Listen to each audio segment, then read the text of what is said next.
Ayan never deleted voice notes. Not because he was sentimental by nature, but because some sounds felt too alive to erase. Photos could fade. Texts could lose meaning. But a voice, especially her voice, had the power to pull him back into moments he pretended he had forgotten. It was almost midnight when he played it again. "Don't forget me, okay?" Sarah's laughter followed, soft and careless, the kind that made everything feel lighter. "I know you'll pretend you're strong, but you're terrible at it." The voice note was 2 years old. 2 years since the night Sarah vanished from his life without an explanation. No goodbye. No argument. No closure. Just silence, sudden and complete, like a door slammed shut in the middle of a sentence. Ayan lay on his bed staring at the cracked ceiling of his small apartment, phone resting against his chest. Outside, the city hummed faintly, traffic, distant horns, people still living their lives as if nothing had ever ended. But for him, something had ended that night. Everyone had their own version of what happened to Sarah. "She moved abroad," one friend said casually, as if people didn't leave pieces of their souls behind when they moved. "She found someone else," another suggested, with the confidence of someone who had never truly loved. "Let it go, Ayan," his mother said gently. "Some people are not meant to stay." But none of their explanations felt true. Because Ayan remembered the way Sarah looked at him that last evening, how her smile trembled just slightly, how she held his hand longer than usual, how she kept asking him pointless questions as if she was memorizing his voice. If you love someone, you don't disappear, he thought. And yet, she had. Ayan rolled onto his side and scrolled through their old chat. Hundreds of messages. Inside jokes. Late-night confessions. Arguments that ended with apologies and hearts. The last message was from him. "Ayan, did I do something wrong? Please talk to me." Scene. No reply. That single word, "scene," had haunted him more than silence ever could. He locked the phone and closed his eyes, but sleep refused to come. It never did on nights like this. Nights when memories felt louder than reality. He remembered the first time they met, how she had corrected his coffee order without knowing his name, how he had laughed and said, "I think you know me better than I know myself." She had smiled then, that smile that made him believe in coincidences. For 2 years, he had carried unanswered questions like invisible wounds. He dated briefly, half-heartedly. He smiled at work, showed up to family gatherings, lived a life that looked normal from the outside. But inside, time had frozen on the night Sarah left. A sudden buzz shattered the silence. Ayan's eyes snapped open. His phone lit up on the bedside table. Unknown number. For a moment, he considered ignoring it. Unknown numbers usually meant spam, wrong calls, or reminders of things he didn't want to deal with. But something about the timing, about the way his heart began to race, made him reach for the phone. The message was short. "Unknown, do you still remember me?" Ayan stared at the screen. His breath caught in his throat. 100 thoughts crashed into his mind at once. Is this a joke? A scam? Someone playing with me? His fingers hovered over the keyboard, unsure, trembling slightly. He typed. "Ayan, who is this?" 3 dots appeared. Disappeared. Appeared again. Seconds felt like minutes. Finally, a reply came. "Unknown, you used to say you'd recognize me anywhere. Even without a name." His hands started shaking. Only one person had ever said something like that to him. His chest tightened as if the air had suddenly grown heavy. "Ayan, Sarah." The phone stayed silent. His heartbeat thundered in his ears. Doubt crept in. Maybe I'm imagining this. Maybe I wanted to be her so badly that I'm reading meaning where there is none. Just as he was about to put the phone down, it buzzed again. "Unknown, I never thought you'd reply so fast." Ayan sat up, pulse racing. Ayan, is this really you? Where have you been? Why did you? Before he could finish, another message interrupted. Unknown, please don't ask yet. A pause. Then. Unknown, I didn't come back to explain everything. I just needed to know something. His fingers felt numb. Ayan, know what? Several seconds passed. Unknown, if I still mattered. Ayan swallowed hard, eyes burning. Ayan, you never stopped. There was no immediate reply. Outside, the city noise faded into the background as if the world itself was holding its breath. Ayan stared at the screen, afraid that if he blinked, the messages would disappear, afraid this was just another cruel trick of memory. Finally, one last message appeared. Unknown, then maybe we should meet. Ayan's heart skipped. Unknown, tomorrow. The cafe near the old bookstore. 6 p.m. The same cafe. The one where everything had begun. Before Ayan could respond, the screen went dark. No typing dots. No online status. Just silence. Again. He stared at his phone long after the light faded, his mind spinning with hope, fear, and a single terrifying thought. What if this meeting gives him answers he isn't ready to hear? Ayan reached the cafe 15 minutes early. He told himself it was because of traffic, because he didn't want to be late, but the truth was simpler. He was afraid. Afraid that if he arrived exactly at 6 and found the chair empty, the fragile hope keeping him upright would collapse. The cafe hadn't changed. The same wooden tables with chipped corners. The same faint smell of coffee and old books drifting in from the bookstore next door. Even the small crack in the window near the counter was still there, like a scar time had decided not to heal. This was where Sarah used to sit, legs crossed, stirring sugar into her cup even though she claimed she didn't like sweet coffee. This was where she had laughed at his terrible jokes and corrected his grammar with dramatic seriousness. Ayan chose a table near the window. He checked his phone. 5:54 p.m. His heart beat faster with every passing second. What if she doesn't come? What if this was a mistake? At exactly 6:02 p.m., the cafe door opened. Ayan looked up. For a moment, he didn't recognize her. Sarah stood there, one hand on the door, eyes scanning the room like she was afraid of being seen. Her hair was shorter now, tucked behind her ears. She had lost weight enough that her face looked sharper, more fragile. There was something quieter about her, something dimmed. But when her eyes met his, time snapped back into place. It was her. Ayan stood up so suddenly his chair scraped against the floor. Several people glanced over, but he didn't care. His throat tightened as she walked toward him, every step slow, hesitant. They stopped a few feet apart. For a second, neither of them spoke. "Hi," Sarah said softly. That single word broke something inside him. "Hi," Ayan replied, his voice barely steady. "You're here." She gave a small smile. It was familiar and unfamiliar all at once. "Yes," she said. "I am." They sat down.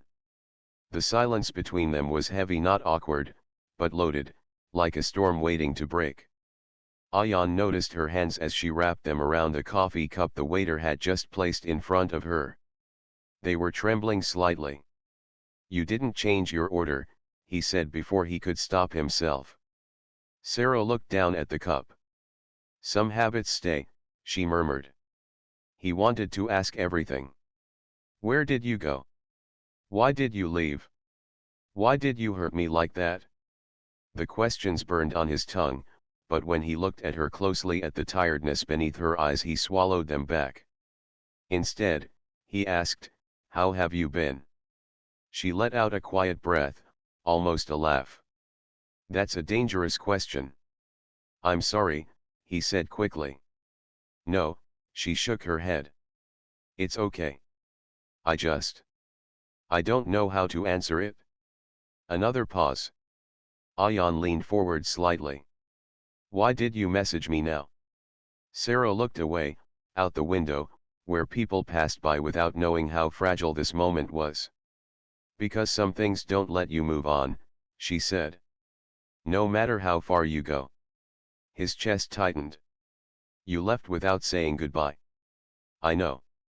Do you know what that did to me? She closed her eyes briefly. When she opened them, they were glossy. That's why I couldn't come back, she whispered. I didn't trust myself to stay away. Ayan's anger, so carefully stored away for 2 years, rose and then faltered. There was pain in her voice. Real pain. Did I do something wrong? He asked quietly. Her head snapped up. No. Never think that. She reached across the table instinctively, then stopped herself, pulling her hand back. This was never about you. Then what was it about? He asked. Sarah hesitated. For the first time since she entered the cafe, fear crossed her face.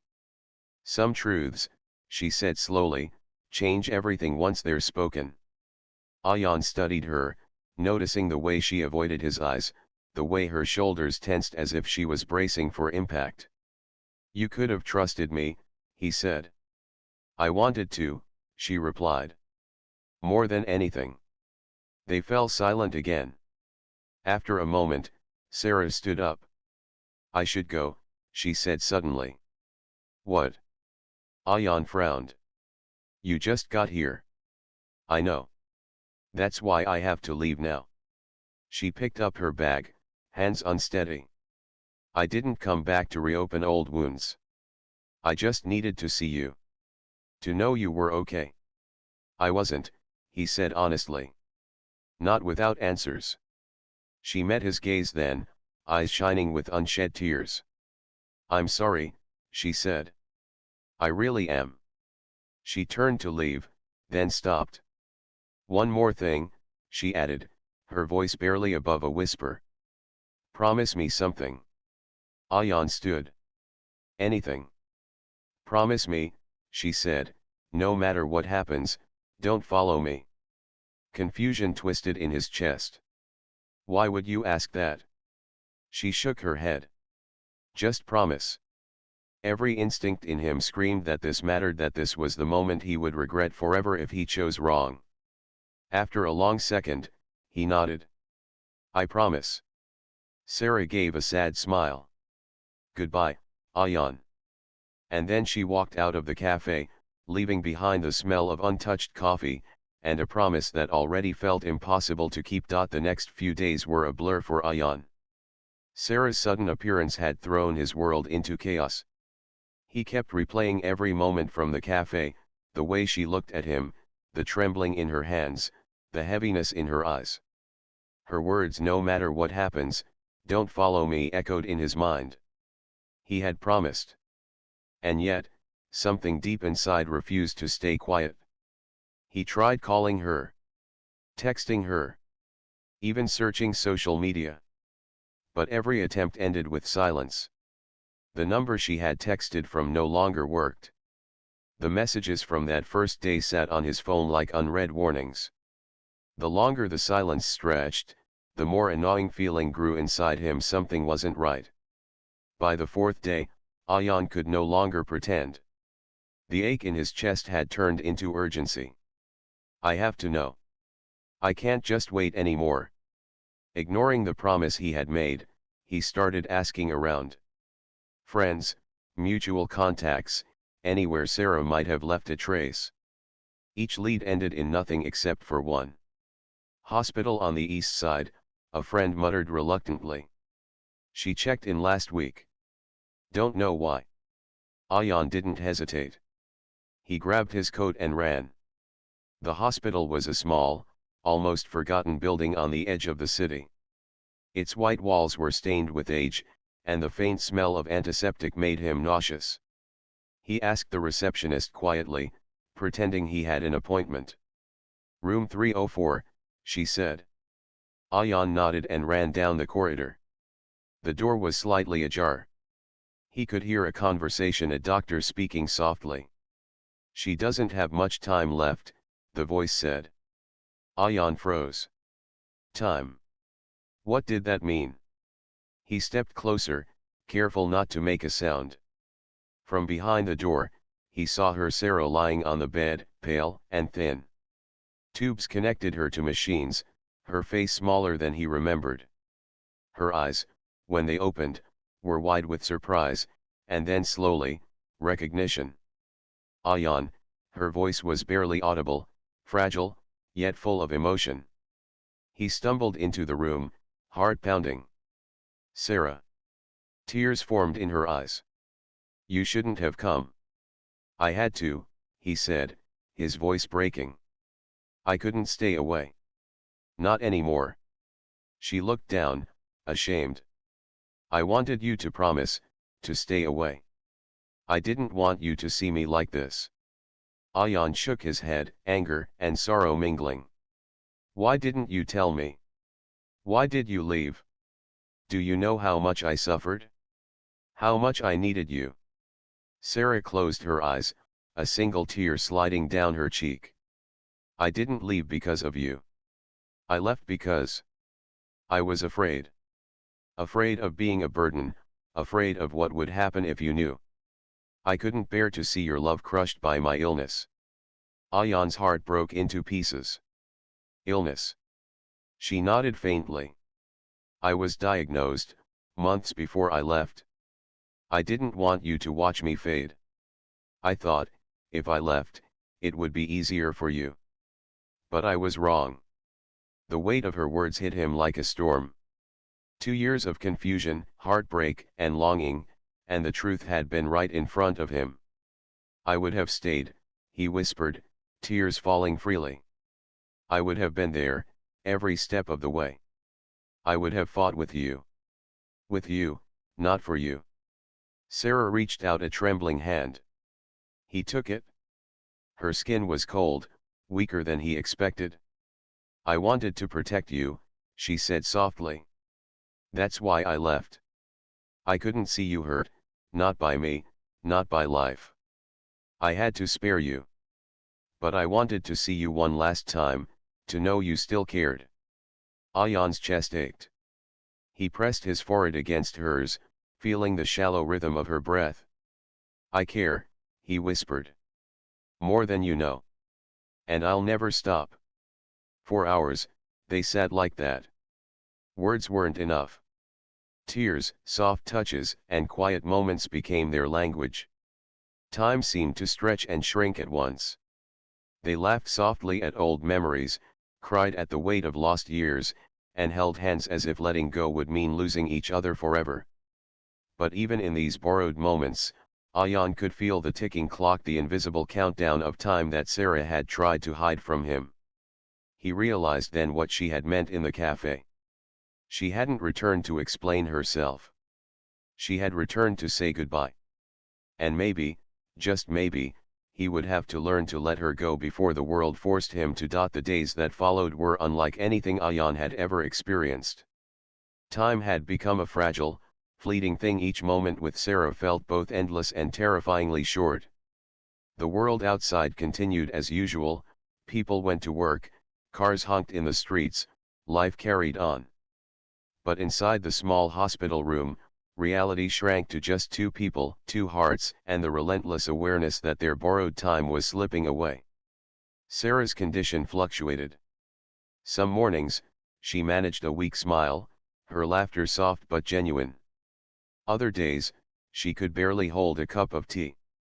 Machines beeped quietly in the background, marking every heartbeat, every breath. Ayan learned to cherish even the smallest gestures, a glance, a hand squeeze, a laugh that trembled but was there. He refused to leave her side. Nights were spent holding her hand, talking about everything and nothing, recounting memories, and sometimes, simply sitting in silence. One evening, the city lights glittering through the hospital window, Sarah whispered, her voice barely audible, "Do you remember the first time we met?" Ayan smiled through tears. "Of course. You corrected my coffee order and laughed at my terrible joke." She chuckled weakly. I knew then. I'd never forget you. You won't, he said firmly. Even if you want me to, I can't. She squeezed his hand, her grip surprisingly strong for a moment. I didn't want you to remember me like this, she murmured.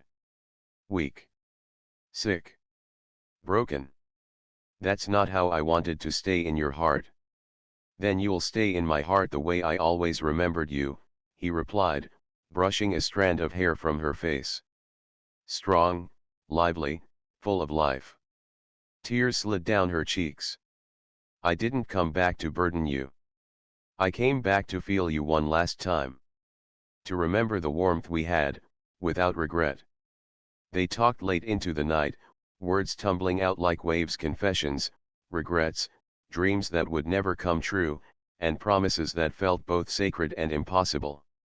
Somewhere in between laughter and tears, they found a fragile peace. Ayan realized that the love they shared hadn't disappeared, it had simply been waiting, hidden beneath years of unanswered questions and silent pain. One night, Sarah turned to him, her voice trembling. Ayan. I want you to live. Even after I'm gone. Promise me that. A lump formed in his throat. How can I live without you? You'll find a way, she said softly, a small, sad smile on her lips. You're stronger than you think. And I'll always be with you, in here. She pressed her hand to his chest, over his heart. Remember me in your moments of joy, not your sorrow. He nodded, swallowing hard, trying to imprint every detail of her into memory, the curve of her smile, the way her hair fell across her face, the gentle sound of her voice. Days passed in this rhythm. The world outside didn't wait for them, but inside their small bubble, time slowed. They held hands while walking slowly through the hospital corridor, sat together in the cafeteria sharing meals, and sometimes, simply stared at each other, saying nothing at all. Ayan noticed the strength it took for her to smile, the effort it took for her to speak, and yet, she gave everything she had to him. Each day became a lesson in gratitude, in cherishing what little time life allowed them. One evening, Sarah took a deep breath and looked at him. I don't know how many more days I have, she admitted. But I want you to know, every moment with you has been worth it. More than anything else in this world. Ayan pressed his forehead against hers. Every second with you has changed me, he said. I've never loved anyone like this, and I never will. She smiled faintly, a tear rolling down her cheek. Then don't waste the love we had, even after I'm gone. Let it live in you. And in that moment, Ayan understood something profound. Love wasn't just about being together. Love was about carrying someone with you, even when life took them away. They spent the night talking about dreams they would never fulfill, laughing at memories, and holding hands until exhaustion claimed them. The world outside continued, oblivious to the quiet intensity of two hearts clinging to borrowed time. For the first time, Ayan didn't fear the end. He understood that even in pain, even in loss, love could leave a mark so deep that it would never fade. And somewhere deep inside, both of them knew, no matter what happened next, this was their love, pure, unbroken, and eternal. The early morning light filtered softly through the hospital blinds. Ayan had been asleep in the chair beside Sarah's bed, head resting on his folded arms. When he woke, the room was quiet, too quiet. He sat up, heart racing. Her side of the bed was empty. Ayan's chest tightened. Panic clawed at him as he looked around. Then he noticed the folded blanket on the chair where she had slept the night before and the faint scent of her perfume lingering in the room. A nurse entered quietly. I'm so sorry, she said gently. She passed away a few hours ago, peacefully. The words struck him like a blow. No scream came from his throat. He could only collapse into the chair, gripping her blanket, tears streaming freely. 2 years of longing. Days of fleeting reunion. And now, silence. Ayan felt as though the world itself had stopped, leaving only the echo of her absence. But buried in his grief was a letter, placed on the bedside table. With trembling hands, he picked it up. The envelope bore her handwriting, familiar and delicate. He opened it slowly. "If you're reading this, I'm finally free. Don't cry for what we lost, smile for what we had. And live the life I couldn't. I wanted you to know, every moment we shared was my greatest gift. Remember me in laughter, not tears. And promise me one thing, keep loving, keep living, and never let fear take your happiness. Forever yours. Sarah." Ayan held the letter to his chest. A mix of anguish and comfort washed over him. She was gone, but she had left him with her words, her love, and her last wish. Days turned into weeks. Friends, family, and colleagues offered condolences, but Ayan felt detached from everything. Nothing seemed real. Then, one quiet afternoon, he found himself sketching scenes from their life together: the cafe, the old bookstore, their favorite park bench, even the hospital room where time had seemed both endless and unbearably short. A thought struck him: he could turn their story into something that would last. Something bigger than grief. Something that could make her memory live forever. He rented a small studio, filled it with cameras, lights, and scripts.